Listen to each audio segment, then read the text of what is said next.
empty, man. I love crisp mornings. What up, y'all? Tight shirt Terry Warfield, and today I want to know if the S22 Ultra stabilization is any better than the iPhone 13 Pro stabilization. Now, I'm a huge fan of the iPhone 13 Pro stabilization, front camera and back camera. Like, it is really good, and there's a lot of people that have been saying that the S22 Ultra is even better, and I have saw some people say that it's worse, but you know how I get down.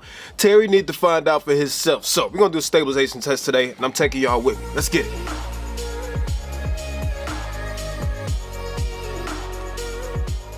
Family, this is the iPhone 13 Pro front-facing camera. I was gonna use like the little super nerdy dual phone holder thing, but I'm like, I don't actually use it like that in normal circumstances. So for this part, I am hand holding it about arm's length away. Now, this is the front-facing camera. Is the audio, is the video out of it, is untouched. And the other thing is the iPhone just kind of handles stabilization by itself.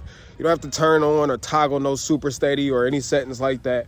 It just works for the front cameras and the rear cameras. Now, also, I did turn off that HDR crap on both phones because honestly, I just hate working with HDR. But anyways, hand holding iPhone 13 Pro. We'll walk to this tree right here. Let's switch to the S22 Ultra. All right, now this is the S22 Ultra. First thing you'll probably notice is that the viewing angle seems to be more narrow. It's probably because of super steady and all that stuff. But with the S22 Ultra, you do have to toggle super steady on and off, and it's only available in certain frame rate resolution combos. With that being said, I turned off HDR on this phone too because it's annoying, and this is typical handhold length. And I'm gonna be honest, looking at both of them already, it looks like the S22 might be a little bit smoother, but you know, y'all can determine that, talk amongst yourselves in the comments about it. But S22 Ultra front facing camera, we at the tree right here. Let's compare them side by side.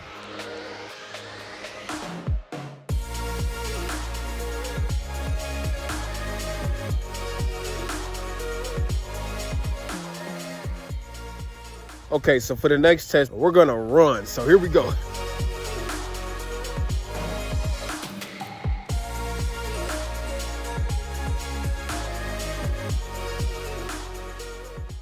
All right, for this part, it's time to get super nerdy. I got the dual phone holder out, and I did try to put the cameras as close as possible in the center to try to get like-for-like compositions. Now, these phones don't have the same camera setups, but I have found parallels in the wide angle, which is 0.5 versus 0.6. Then we can go with 1x and also 3x on both cameras. So those are the setups we're gonna use. We're gonna do 4K 30, walking, running, side by side so that y'all can check it out. Let's get it. All right, now iPhone 13 Pro is on the left. S22 Ultra is on the right. Now, one annoying thing about Galaxy phones, and this has always been this way since the Galaxy S10, is that as soon as you engage super steady, it automatically drops it down to 1080p. And that, to me, is just straight bunk, right? So what you're seeing right now is 4K 30 on the right-hand side right here out of the S22 Ultra and 4K 30 out of the iPhone 13 Pro. But the S22 Ultra does not have super steady turned on. This is just stabilization, I guess. I mean, I don't really know if it's applying any, but it sure as hell looks like it. But, so I'm gonna turn around, and then we're gonna turn on super steady with the 1x camera because I'm using the 1x camera on both, and then see how it fares. Now we got super steady turned on the S22 Ultra, and it only gives me two options with the rear camera for super steady, and that's 1x, which we're using right now, and 0.6x, which is the wide angle. So there's no telephoto option when you're using super steady on the S22 Ultra, which y'all probably knew that already. But now it's in 1080p, super steady, 30 frames a second, 1x camera with the S22 Ultra versus the iPhone 13 Pro. Now again, I love how seamless the stabilization is on the iPhone 13 Pro. It's no extra options to pick or none of that. It just freaking works. I want to do a running test. Now this is a running test with both phones. We still in 1x super steady, 4K 30 on the iPhone 13 Pro versus 1080p 30 on this phone over here with super steady on the S22 Ultra. So let's run.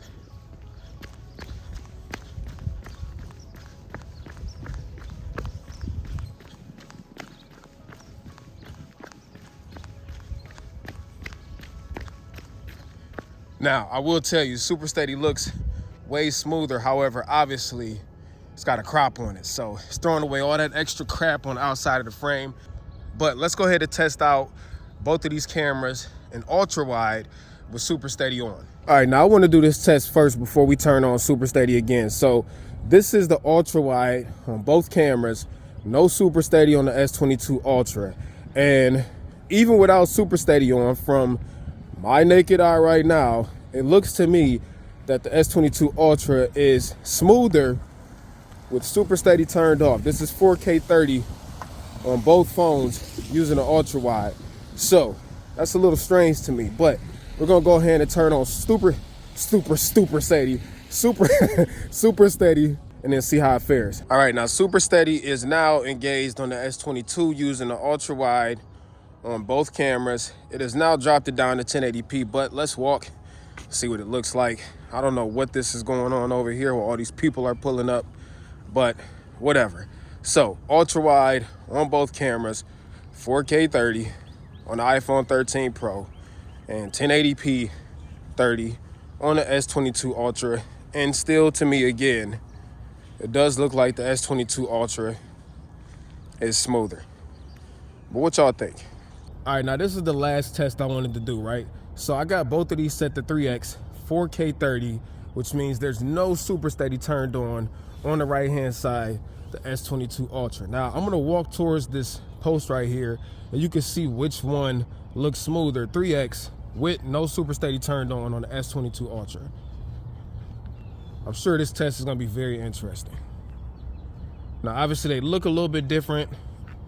The focal lengths are not exact on both cameras. But what do you think? What do you think? All right, let's go back in the house. All right, it's the next day. The morning is here. Good morning. Yo, I got some thoughts after editing this video. So let me start with image quality and sound first, and then I'll talk about stabilization last. Now, also, I'm just saying this, I might have missed some stuff. Some of my facts and stuff might be wrong. I'm human. If I missed anything, just go ahead and drop it in the comments, but be respectful. Like, there's no reason to come dog me out over a cell phone. Okay, now that we got that out the way. Image quality wise, when I was actually filming these outside, I was looking at the S22's amazing screen. Like, this looks so much better than the iPhone 13 Pro. But once I got the footage into the computer, the real story was told. The footage out of the iPhone 13 Pro looks so much better to me. And I don't know if it's just my eyes, I got bad eyes, but I'm sure y'all saw the same thing. The iPhone 13 Pro's footage just looks way better. So W goes to iPhone in that category. The next thing is audio. Now with the S22 Ultra, y'all heard the same thing I did. It sounds so much better than the iPhone 13 Pro. It sounds fuller, sounds more colorful, more bass, more treble. I don't know if my iPhone 13 Pro was glitching or if it was malfunctioning, because when I imported all the footage and I listened to it, it was only giving me audio out of the left channel. So I had to like switch it to dual mono so that we could hear it out of both speakers. But once I did that, obviously, you know, all things are not the same anymore. But still, S22 Ultra just sounded better than the iPhone 13 Pro. So audio, definitely the S22 Ultra gets the W. Now let's talk about what we all came here for, that's stabilization. Number one, as I said, the iPhone 13 Pro is amazing when it comes to stabilization, but I gotta give the W to the S22 Ultra. It looks better than the iPhone 13 Pro in every situation that I tested, and I know I didn't test all the situations. Y'all can go do that boring stuff on your own, but it looked better in all of the situations but one, and that's with the 3x camera. The iPhone 13 Pro still looked better when it comes to stabilization with the rear 3x camera. With the other cameras though, S22 Ultra definitely takes the W, wipe the floor with it. Here's what's weird, right? Although Super Steady is there, there's like no freaking reason to use it because it costs too much. What do I mean by that? Well, when I turn on Super Steady, what do I get? I get a crop, number one. Number two, I lose resolutions. Number three, I lose frame rates. As you all saw in the video, even without Super Steady being turned on, the footage was still smoother than the iPhone 13 Pro. So whatever Samsung is doing with this new optical image stabilization plus AI stabilization learning crap, yo, it is freaking working. And honestly, I just can't find any reason to turn on Super Steady because it's already smooth enough, and I don't want to deal with those disadvantages of turning on Super Steady. So again, I know I didn't test every single scenario. This video will be an hour. You will be bored. You would leave. So in my testing for stabilization, I have to give the W to the S22 Ultra. Good job, Samsung. Way to go. Good job on this phone. Fantastic phone. But neither here nor there. Let me know what y'all think down in the comments. I think that's it. So I'm going to get out of here. Peace and chicken grease to you, Warfield. Peace.